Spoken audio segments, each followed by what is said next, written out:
Hey guys, our apple trees here are loaded, and I also found some wild grapes while I was on a walk the other day. And some of our upcoming recipes call for apples. So I decided I was going to pick some apples and some of those grapes. And I actually found some recipes for some wild grape jelly and other things. So I decided I thought I would take you along with me to go pick some of that stuff and show you what I end up doing with it. Let's go.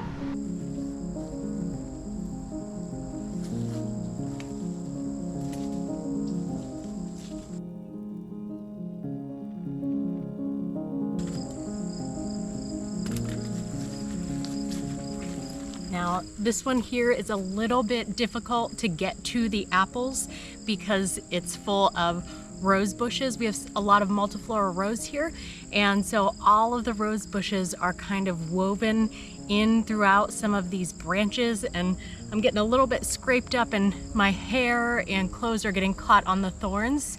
So it is a little bit difficult, but very, very worth it. I think I got all the ones that I could reach in between the rose bushes, and so we're gonna move on to another tree. This girl was missing for 4 days. Squatting down beside her. Can you tell us what happened? Gully moves in closer to get to do. Her daughter is a survivor. She didn't give up. She's like her mother that way. But what she doesn't understand is why did Mary and Cook take her daughter? Gully watches them load Avery into the ambulance. There is now a crowd gathering on the street. Press and bystanders all untalk. She and Linda will speak to Avery officially after she has been thoroughly examined at the hospital. But now they have work to do. Gully glances at Linda. Sharon raising the kids, and especially their difficult daughter. She has her arm around Michael as they sit on the plastic chairs in the waiting room. Michael seems to have had an enormous weight lifted from his shoulders. His child.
Well, they are not kidding when they call these grapes wild. I feel like I have gone several rounds fighting with these things, and this is all I have to show for it so far.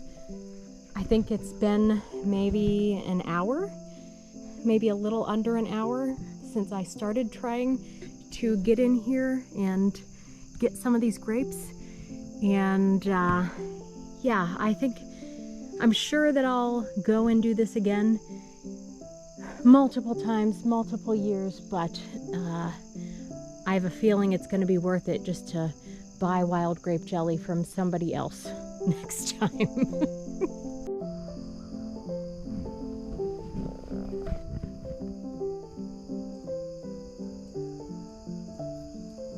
There's another huge vine here, and this one's actually a little bit more difficult because I don't know if you can see down here at the bottom, and completely underneath of all that is just rose bushes. So all of that right there you can't get through. On this side over here, I was just in there and was able to hack away and got a fanny pack full of grapes here. So, I know I said it was really difficult, but I went and grabbed a new basket, and I just have decided that I really like to torture myself. So, I'm gonna keep going in until I lose all of the sunlight here and see if we can get just a few more grapes tonight. You can see all of the rose bushes the whole way through here, so you can't really get up and underneath to get all of these beautiful grapevines that are in there, or excuse me, grapes that are on the vines in here. But we're gonna do the best that we can with the time we have available. We're back out here the next day because last night it got way too dark, way too fast, and I couldn't even see the grapes anymore. So we are going to pick some more with some sunlight now. Yeah, we can see a little bit better up in here. This is all just tangles of grapevines and rose bushes down there, so it's really hard to get into, but there are a bunch of them, a bunch of grapes all the way around right underneath of here. One really nice thing about how tangled up all of these vines and bushes are is that I can just stick the camera right inside the bush and it's gonna hold there and not go anywhere because the vines are so tangled up and hefty there that it can support all of that. Okay, we've got the clippers. Let's go clip this bush.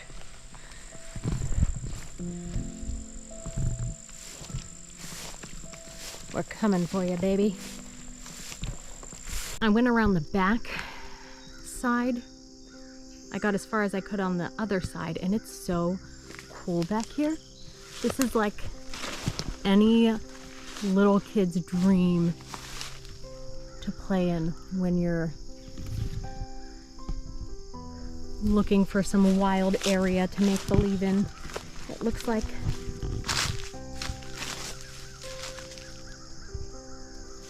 it's perfect.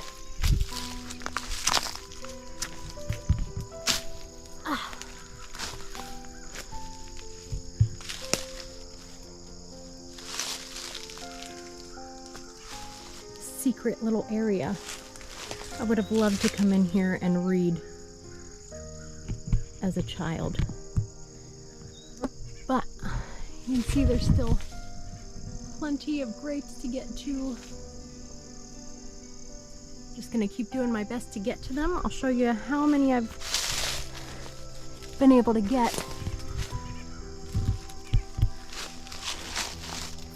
since coming around the back, and we're halfway full up there. Doing a pretty good job. We might be able to, you can kind of see where the sun is starting to set here. I might be able to get this mostly full before I lose all of the sunlight. But let's keep going and I'll update you soon. Look at how cute these little pine trees are. Just like little itty bitty baby-sized pine trees.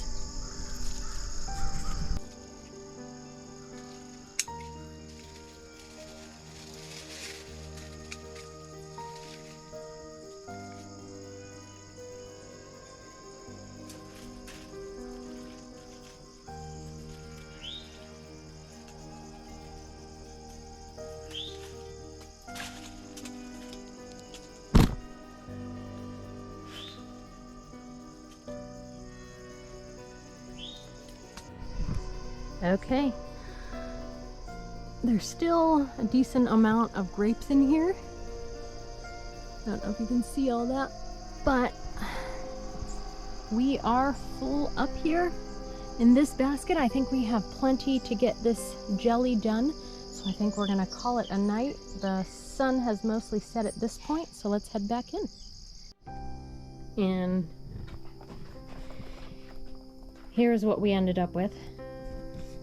This is from today, and then I was able to fill up the rest of this basket with what we picked the first round today. And tomorrow starts the tedious job of getting them all off of the stems so that we can wash them and start boiling. But it took me probably, today I was out there maybe 4 hours, 4 or 5 hours, probably a total of 6 to 7 hours, maybe 8 to get all of this. So I'm going to bed.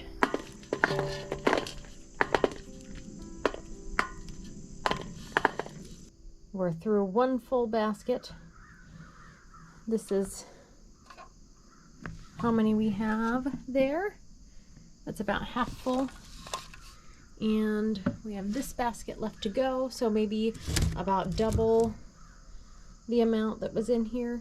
So this should be more than full. What we'll probably do is rinse these first and put them in our big old stock pot to start cooking down, and then start stemming those.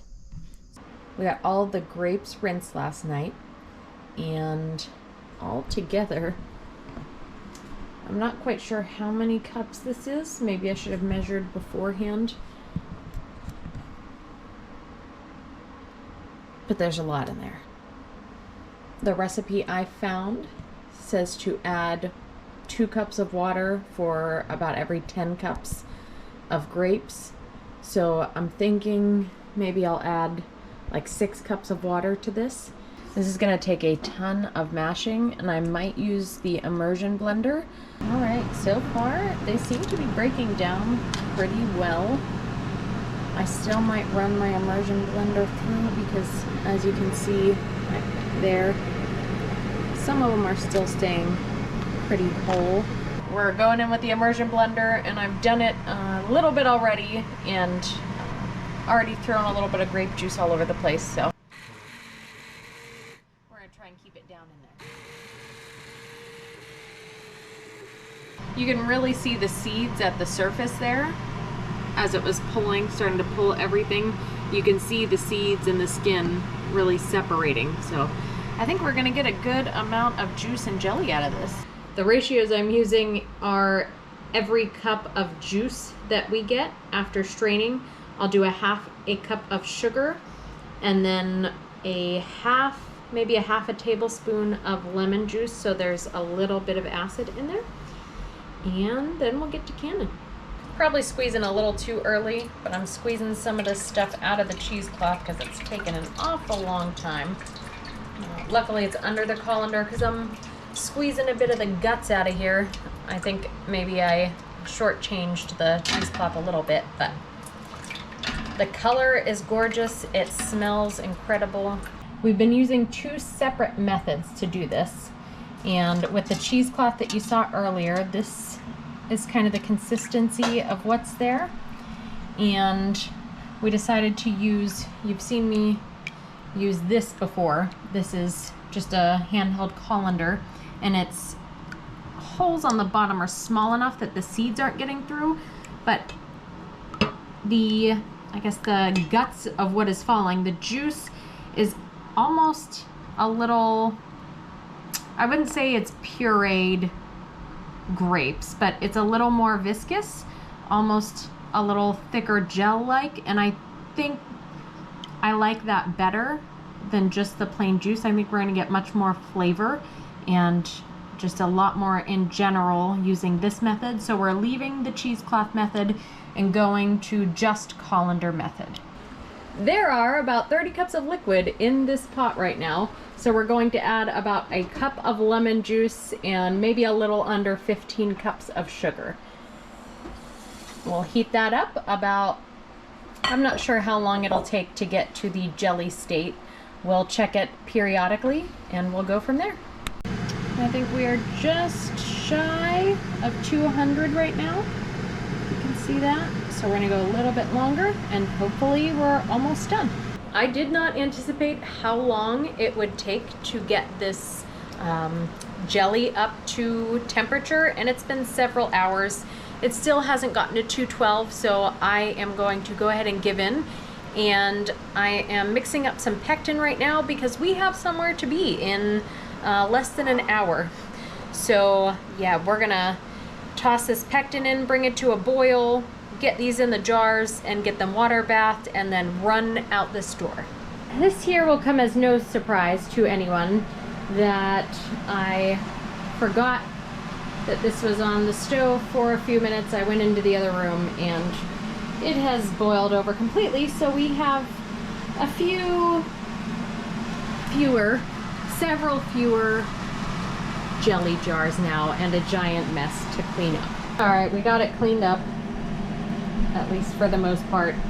Now, I believe it's probably cooked warm enough, so we're gonna get it into our jelly jars. What's left of it in there, we'll get it into the jars and get it into the water bath.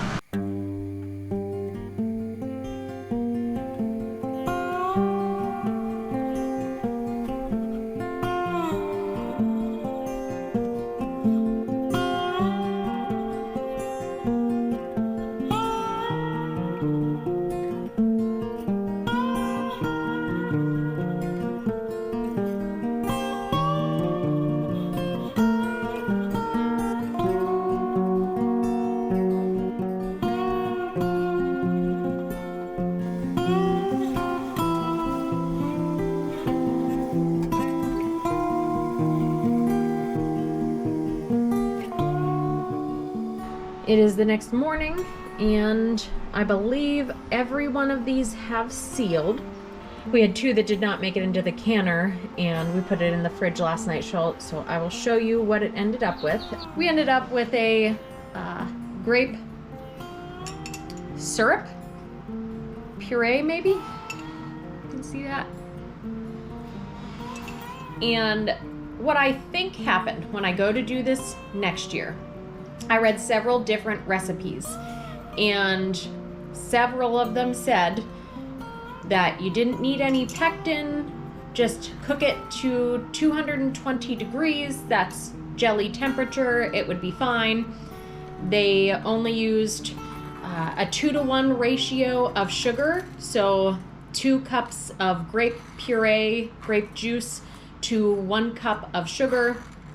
And somebody else did a 3-to-4, so 4 cups of puree to 3 cups of sugar. I went with about a 2-to-1 also. And in addition to doing that, I think we did a giant batch instead of doing 2 separate batches.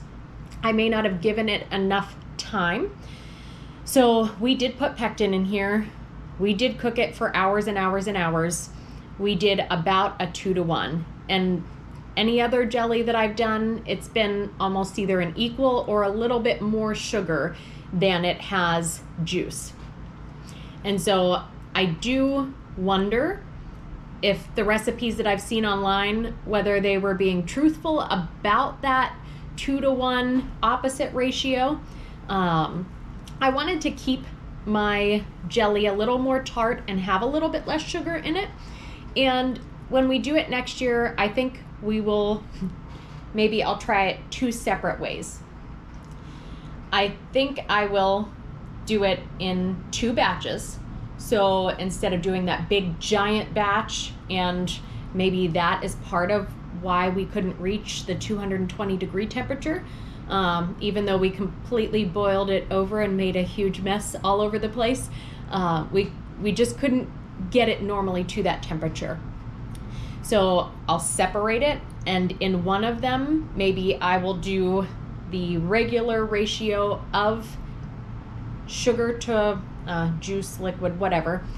And in the other one, we will maybe do the same amount that we did this time, but in that one, we'll just keep cooking it down longer and longer and longer to maybe evaporate a little more of the water. I really wanted to keep the tartness in here. So although it is a little bit watery, I mean, it's not, for toast, it's not unreasonably liquidy. Like, it's still spreadable, it's still jelly on there. If you were doing a peanut butter and jelly sandwich and sending this somewhere or traveling with it, it would probably squish out all over the place, but it's absorbing in here pretty well. Let's give it a taste. It's definitely very tart. It's really good. I like the amount of tartness. Maybe I'd like it just a little less, a little more sweet, so having that extra sugar would be great. And maybe it would keep this tartness with all of the rest of that sugar. But if you decide to do this at home, you can see what we did, how we did it, and how the results turned out. So if you want to experiment, tell us how you did it differently and how it turned out.